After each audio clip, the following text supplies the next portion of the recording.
네, 안녕하세요. 김규식 교수님. 안녕하십니까. 네, 반갑습니다. 네. 정의로운 사회를 만든다라고 사람들이 많이 이야기들을 하는데 무엇을 가지고 만들 거냐라는 이야기가 좀 선행되어야 되지 않을까?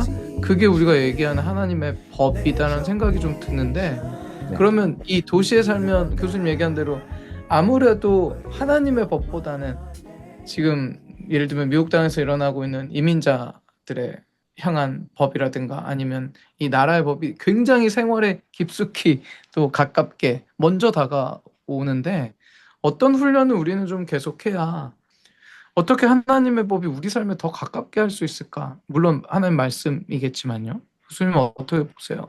저는 중요한 건 우리가 이 세상 가운데 너무 편하게 살고 있다면 우리는 이 세상이 너무 순응하는 거고요. 그래도 좀 열심히 노력해서 살아가고 있듯 신앙의 양심을 지키며 살아가고 있다면 불편할 수밖에 없습니다. 우리는 맨 처음에 편리함을 버려라. 네. 어, 예, 뭐 다 버려야 되는 거는 조금 예. 어쨌든 우리는 그 중심을 잡아야 되겠지만 네. 그러니까 그런 게 있잖아요. 우리는 그 양심이라고 하는 게 있지 않습니까? 양심 저는 하나님 주시는 그 마음이라고 생각하거든요. 다 있어요, 우리 가운데. 그걸 이제 그 정체를 사람들이 다 몰라서 그렇지. 우리는 하나님의 형상으로 지음받은 사람이기 때문에 다 있거든요. 근데 그 우리의 마음의 불편함에 좀 더 그 소리에 귀를 기울여서 우리는 음, 본능적으로 하나님의 뜻을 아는 사람이라고 생각합니다. 그 안테나가 있다고 생각해요, 저는. 당연히 있어요. 음, 이 세상 가운데서 살아가는 그런 어떤 그 가치의 어떤 모습에 대해서 보이는 우리의 마음의 걸림, 이런 거를 우리가 좀 잘 민감하게 생각해야 될 필요가 있다라고 생각합니다. 이게 음, 정의라고 하는 게요, 옳고 그름이라고 하는 게요, 우리는 상대적이다라고 하는 것을 깨달아야 돼요. 예. 왜냐하면 좀 극단적인 예이지만 우리가 어떤 사람들이 이렇게 생각할 수 있어요. 나는 예수 안 믿어도 나는 착한 일하고 선한 일 하면서 남한테 폐 안 끼치고 곧 교통법도 다 잘 지키고 이 세상 가운데 법 하나 어긴 거 없는데 어 나는 예수 없어도 잘 살아갈 수 있어. 난 선해. 라는 고 생각하는 사람이 많잖아요. 그리고 또 그 얘기를 들어보면은 그래 저렇게 양심 있게 살아가는데 양심 있게 사는 사람인데 저 사람이 또 뭔가 구원을 받지 못한다라고 하는 건 좀 부당한 것 같아요. 라는 생각이 들 수도 있죠. 우리도 은근히 인정하죠. 아, 교회에 있는 사람들보다 낫네. 그러죠, 그러죠. 예. 근데 엄밀히 말하면 불가능한 이야기라고 생각합니다. 만약에 대한민국에 살아가고 있는 사람이 그 얘기를 했다면 그거는 그 옳음은 그 선함은 대한민국에서 선한 거예요. 음, 대한민국의 법과 기준과 윤리도덕적인 기준에 맞아서 그 사람은 선한 거예요. 대한민국에서 선하다고 다른 데서도 선할까요? 잘 생각해 봐야 됩니다. 좀 극단적인 예지만 만약에 북한에 가서 똑같은 삶을 산다. 북한에서는 어, 죄인으로 취급하겠죠. 굉장히 극단적인 예지만 우리가 스스로 선하고 옳다라고 생각하는 기준이 절대적이다라고 하는 것을 버려야 된다라고 합니다. 그 의미 교수님 없습니다. 좀 극단적인 표현 비교를 하셨지만 그래도 어느 인간이 갖고 있는 공공의 선의 마음들 기준들이 있을 수 있잖아요.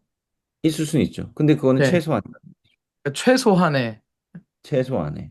음, 예. 음, 근데 그걸로 우리가 완전히 선하다라고 할 수 있을까요? 그리고 공공의 선이라고 하는 것도 당연히 있지만 그거를 우리가 완벽하게, 그것조차도 우리가 완벽하게 그거 다 반영을 할 수 있을까라고 하는 것도 음, 저는 문제가 있다라고 생각합니다. 네. 문제는 자꾸 우리가 스스로 그런 시스템을 자꾸 우리 스스로 만들려고 한다는 거예요. 그 중요한 포인트인 것 같아요. 시스템과 성벽과 어떤 이런 테두리, 그러니까 우리 안에 어떻게 보면은 인간이 살인을 저지르고 두려워서 그 뭐 애녹성 그 어떤 도시를 지으러 갔을 때 두려움을 피해서 나의 안전을 확보하는 그러니까 그것도 내가 확보하는 거죠. 내가 생각하는 질서대로 법대로 그걸 확보해서 만든 곳이 도시다라고 만약에 표현을 해본다면 지금 사실 현대에 살아가는 사람들은 굉장히 많은 퍼센티지가 도시에 몰려서 살고 그렇죠. 있고 불편함을 의식하면서 이제 그 하나님의 법대로 살아가기 위한 노력들이 사실 많이 있을 거라는 생각이 들어요.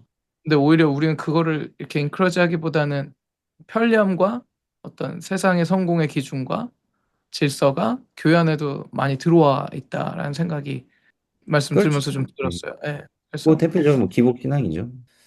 예, 우리가 이제 그런 부분들을 다시 한번 좀 점검을 해봐야 된다라고 하는 거죠. 당연히 우리는 양다리를 걸치고 있어요. 저는 이제 외교관에 이제 비유를 드는데, 예를 들면 이제 미국에도 한국 대사관이 있고 한국에도 미국 대사관이 있는데, 그 대사관 건물 안은 그 나라 땅인 거죠. 그러니까 미국에 있는 한국 대사관은 그 한국의 땅이거든요. 한국의 법이 미치고 미국의 법은 미치지 않죠.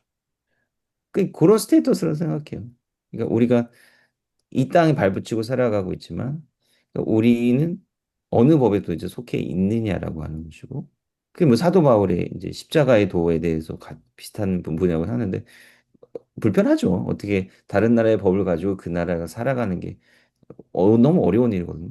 근데 그렇게 살아야 되는 사실은 의무가 있는 것이고 성경은 근본적으로 그러한 구별된 삶을 통해서 하나님의 통치의 범위, 네. 영역을 넓히라고 하는 그 가장 구체적인 영역이 뭐다? 교회다라고 생각해요. 세상 밖에서는 자충우돌하지만 교회 안에서는 그 순수성이 회복돼야 되는 거죠. 이건 이제 노력이라고 말씀하셨는데 그럼 보고 배우는 게 있어야 될 거 아니에요. 어디서 교회에서 배워야 되는 거예요. 뭔가 세상이 줄 수 없는 보호, 약간 그런 그렇죠. 의미에서 하나님 앞에 서는 그 공간, 장소. 그래서 정말 교회를 그런 거룩함의 공간으로 세워가고 네. 회복하는 일이 참 중요하다라는 생각이 갑자기 드네요. 저는 지금 교회에 있습니다. 근데 그렇죠. 보호받고 계시네요. 저희 십자가도 보호받고, 보이고, 네. 웨슬리, 웨슬리도 보이고. 아, 네. 그, 네, 어디에 있던 하나님의 말씀과 법 앞에 서는 그 공간. 예, 그러니까 도시 어느 도시에 살던 그 구별된 공간이 참 중요하다는 생각이 갑자기 확 와닿아서 말씀 우리가 중에 끊었어요.